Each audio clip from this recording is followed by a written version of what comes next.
for a while now.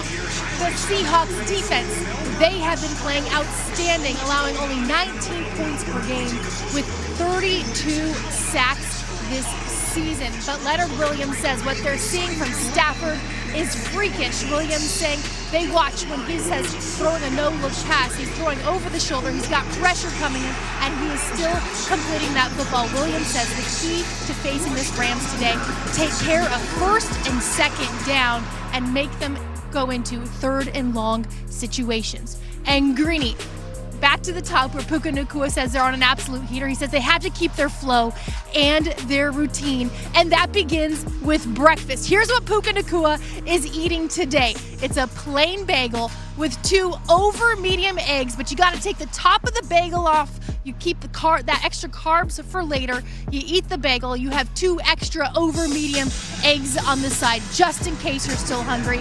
That's the key for Puka Nacua to start the day off right and keep them on this heater, as he says. All right, Lindsay, that's excellent. That's awesome, but we Lindsay. need to work on that breakfast order, though. Yeah. I mean, over medium, there's nothing worse than when that egg starts running on the bagel, right? I mean, any of us from New That's York. good. You like the running? No, I like the running. On the bagel. Like an egg burnt to a crisp. Does he save the other half of the bagel for halftime? To eat later for carbs, yeah. Carbs? Yeah. Huh. I love the yolk. Let's try it. You know what? It seems to be working. That loves carbs. Let me tell you something. You need a lot more carbs than just one bagel, my friend. Okay, so now that we've heard from Rex and his expertise, let me come over to you from yours. Teddy, let's talk about the quarterbacks in this game. Matthew Stafford, Super Bowl champ, probably headed to the Hall of Fame. We all know everything there. No question. How about the Stafford, other side? All right, we got Sam Darnold. Okay, and listen, there are quarterbacks out there where you get defined over the course of regular seasons, and you get moments where everyone's looking at, and then how you perform is really just that tells me the picture. Sam Darnold, the way he finished last year in the last week of the season, and then also the playoff loss. I mean, these Rams owned him. Okay, this is going to go a long way for me in terms of who Sam Darnold is. Okay, can we see a player that's ready to take the next step and say, you know what, these guys own me. That's enough. I'm coming up now. I want to see that from Sam, because right now you're playing great football, but a lot of these games are over at halftime. They are blowing guys out, and you can go ahead and do all you want in the third and fourth quarter. It doesn't matter. This is going to be a fourth quarter game here, and Sam Darnold still has a fatal flaw. He turns the football over. He's one of the worst in the league in terms of taking care of the football, and this is what he has to show. If he can be that quarterback in a fourth quarter of a game when it matters and the season's on the line, he's going to be it. He's going to show me something today if he can get this win. Yeah, and honestly, when you look at the Seahawks, and they're having a phenomenal season, I don't want to downplay it, but their best win is maybe at Pittsburgh, right? Like there isn't a great win, and this is a big step up in competition with them going down to LA and playing this Rams football team. And I know we put those numbers up on the board of all those offensive numbers and all those ones. The truth is, I can't wait to watch these defenses play. Me too. These 2 defenses are unbelievable, and both starts with their front. You highlighted the Rams front. Again, they sacked him 9 times in that wild card game the last time they played. Again, can they do it today? Can they disrupt him? He's been on a roll. And on the other side of the ball, the Seahawks defensive front is on par, right? They're just as good. And so as good as these offenses are, these 2 teams are very complete, and their defensive units bring it as well. Yeah, you know what? You mentioned that Seattle front. How about that Leonard Williams? Oh, my goodness. He might be the best guy on the field. But it's so funny because you get tied up in those numbers. Both teams are so explosive. These defenses, amazing. Both top 5 defenses. That's why this game's going to be incredible. So, man, how can we run the ball anyway? How can we do different things? Well, Sean McVay, what makes him special is how creative he is. Not just in the pass game, but in the run game. How about having one of your best players on the field, Puka Nacua? Watch this. He's not just going to block a safety here, Moss. Watch him pick up the linebacker.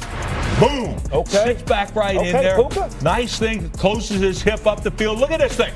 Just going. All right, now, bring him back in. Kyle Hamilton. Oh, that's a Pro Bowl safety, linebacker type guy. Okay, kid right here. Hey, go, why don't you just get out? How about I throw you out the bar here? Right there, what a play. And then, Randy, you take over on this one. Well, you talked about the creativity of Sean McVay right here.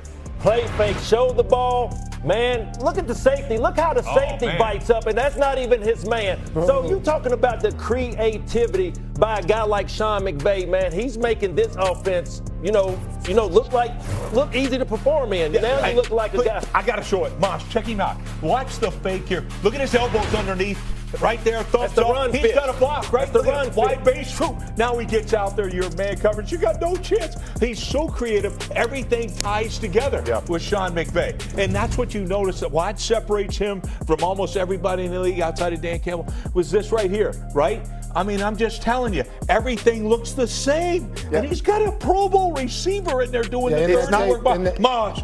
No, don't even ask me. No, I'm not going in there. It's not so on that tape. He shows Kyle Hamilton. I mean, in the Seattle defense, Nick Emanwari, that rookie. I mean, this is a guy that does Kyle Hamilton things. Yeah. Baltimore is struggling on defense. Where's the Raven defense? It's in Seattle. They're doing special things like that with the D lineman you talk about, the safety out of South Carolina. I mean, last week the guy's got 9 tackles, half a sack, and 4 passes defensed. I mean, this guy's all over the field. Emanwari, great player. And listen, it's not just in L.A., Rex, right? Like, it's a mirror image up in Seattle. It's the same offense. This Clint Kubiak offense, the same system. They mirror the run and pass the same way. You're going to see more play-action pass in this game than any game in the NFL, maybe this year. They both do it so well, such a high percentage of run, and then all the play-action pass that comes off it. Maybe more bootlegs than any game we've ever seen all year. Both these QBs great on the run. With this being a big game, a lot of the viewers don't get to see the Seattles, don't get to see the LA Rams. Why? Because they're West Coast and, the 3 hours difference. But if there's something I want the viewers to really watch in this game, I want you to look at the offensive pad level for both offensive line. And the reason why I say this is because both offenses, the way they run the play action fake. First in the National Football League in the Rams and third in the National Football League in Seattle. And I'm talking about play action passing yards, Rex. And the reason why I want you to pay attention to is one thing I'm going to be looking at. How high is the pad level for the offensive line? Because once the quarterback shows that ball, if the pad level is high, Rex, what are we thinking? Pass. All right, then. So something has to give today. First and third in the National Football League, Brew, passing yards off the play action. I can't wait to see Sam Darnold and JSN. Both these teams are built the exact same way. Both of them are built the same way. All right, both of them have two-headed monsters in the backfield right now, right? Yes. They all do the hard play action, all that down the field, great receivers, strong offensive line, and a nasty defense. So, to me, this is great because the West Coast, we think more finesse. Not with these teams. Both of them are extremely physical. I got to add this in there. You talked about they're built pretty similar. The only difference is that two-headed receiver with Devontae Adams and Puka, man, JSN is the only. So between him and Sam Darnold, I cannot wait to see this connection. One more thing they have in common. There are only 2 teams in the entire NFL that are top 5 in both scoring offense and scoring defense. They are the Rams and the Seahawks. And they go head-to-head today in Los Angeles. And we're talking a lot this morning about the Rams coach. Sometimes it feels like Sean McVay can read